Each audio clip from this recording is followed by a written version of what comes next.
Welcome to Comic Toy Reviews.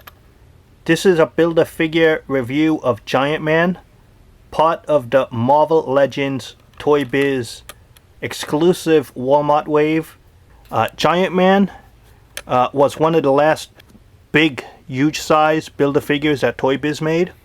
And being one of the last ones, he was actually something that was annoying in that, and maybe a first, it didn't take 6 parts to build him. It didn't take 8 parts to build him. It took an incredible 10 parts to build him. That's right. You had to buy 10 separate action figures to build Giant Man. But it was worth it because this is Giant Man in his classic 1960s Marvel Age costume. And it is just a great figure and representation and works great for a display. But he is smaller than some of the other figures. This is Apocalypse, for example. You can see Giant Man is a bit smaller than Apocalypse.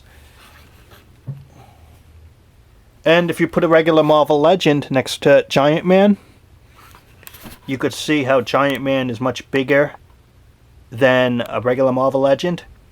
But it does fit because Giant Man can change different various sizes, as the character name suggests. So this might not be his biggest form. Maybe he has an even bigger version as a character that he could grow to a different size. In theory, a little backstory is, originally Giant Man was just called Ant-Man. He could shrink down to a small size in the 1960s. But probably Stan Lee and company noticed the gimmick really wasn't taking off. So that instead of just making him small, they just grew him to superhuman size. And there you go, Giant Man. This is the classic costume. Just look at the head sculpt. Looks great. Serious expression here. Has the antenna here, showing you the details. He has little pieces here. Talking to the insects, because he could also become Ant-Man. You could see here how the costume has a little cuts there in the paint. It's a basic body build, but I think it is a totally unique sculpt on Toy Biz's end. Nice articulation. He is one of the original Avengers, Ant-Man, or as you want to call him here, Giant Man. And I did say 10 parts, and I do want to break down what those 10 parts are, in case you're curious. The head here, that's 1 part, and the lower body here, that's the 2nd part. Third part here is just from the bicep to right here. That's 1 part, the 3rd part. 4th part, the hand area. 5th part, right here. 6th part, hand area. 7 part, right here. 8 part, right at the feet. 9 part right here, and 10 part right at the feet. So that's 10 different parts to the figure. And on one of the Walmart exclusive figures, you had to buy the regular edition and the variant, because the variant had the 10th part. Say that again, if it makes sense. You had to buy 9 of the figures, plus you had to buy a variant, which made the 10th figure, just to get the other part to build a figure.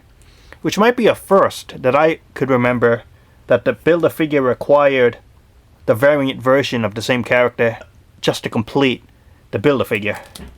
But wow, incredible 10 parts. For me, it was also no problem because I wanted to get those 10 figures, or 9, anyway.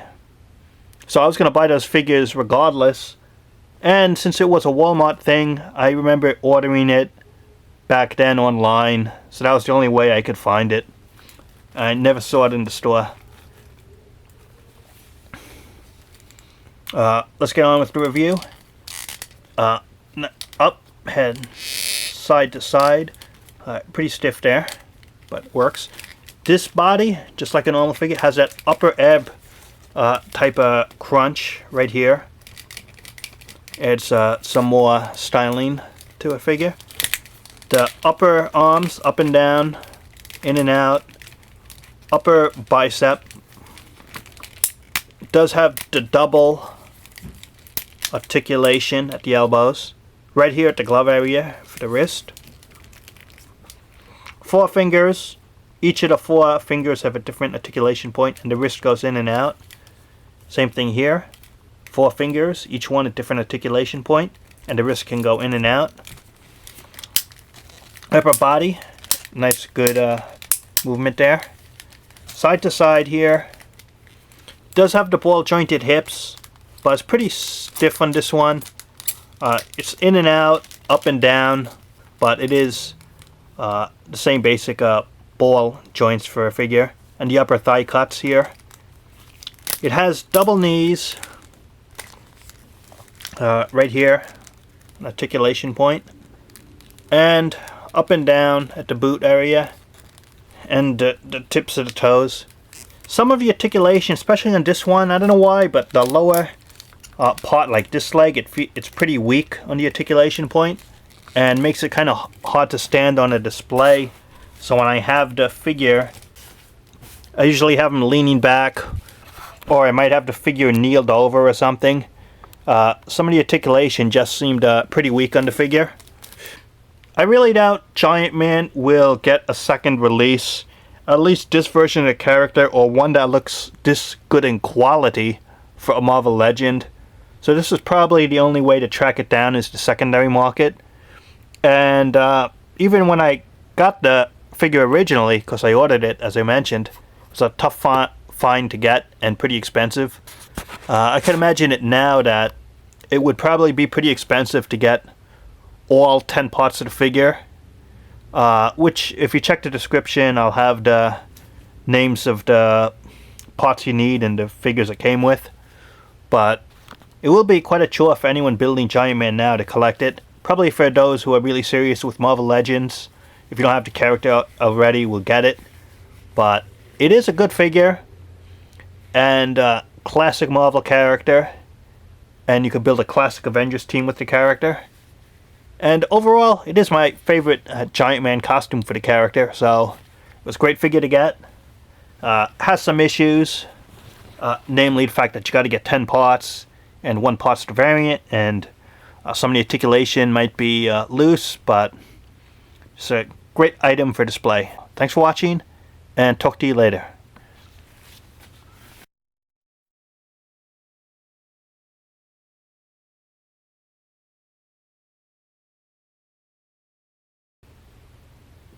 Hey, it's Giant Man. Get it? If you took Ant-Man and you added the letters G-I to it, you get G-I-A-N-T. Giant Man. Brilliant idea.